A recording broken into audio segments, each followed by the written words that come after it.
کانپور کی police line میں واقع ایک پرانی مسجد کو اچانک بند کر دیا گیا۔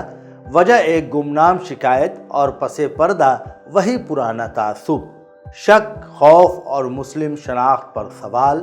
لیکن جمعیت علماء کے نائب صدر حافظ عبدالقدوس ہادی نے خاموشی توڑ دی۔ انتظامیہ سے دلیل، تاریخ اور قانون کی روشنی میں بات کی۔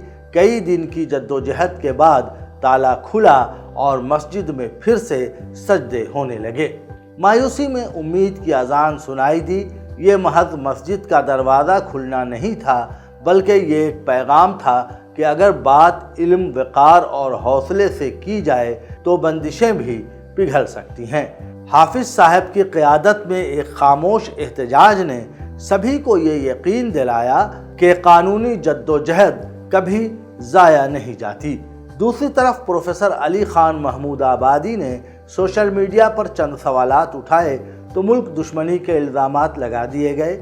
بغیر ثبوت انہیں نشانہ بنایا گیا، مگر وہ نہیں جھکے اور نہ ہی معذرت کی۔ سپریم کورٹ پہنچے اور عدالت نے صاف کہا کہ یہ تفتیش ہے یا اذیت۔ فیصلہ انصاف کے حق میں آیا اور استاد کی زبان پر لگی زنجیر ٹوٹ گئی۔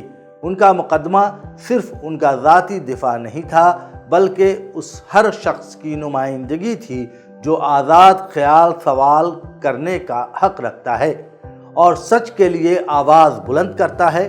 پروفیسر علی خان کا حوصلہ ان لاکھوں ذہنوں کی طاقت بنا جو سچ بولنے کی سزا جھیلتے ہیں مگر پیچھے نہیں ہٹتے۔ یہ دونوں کہانیاں ہمیں سکھاتی ہیں کہ اگر ہم خود کو نہ چھوڑیں تو اللہ بھی ہمیں تنہا نہیں چھوڑتا، اور یہ بھی کہ قلم اور سجدہ جب ظلم کے سامنے ڈٹ جائیں تو خاموشیاں بھی بول اٹھتی ہیں۔ حسن مدینہ ٹورز اینڈ ٹریولز برسوں سے حجاج کرام کی خدمت میں مصروف۔ بھروسہ آپ کا، خدمت ہماری۔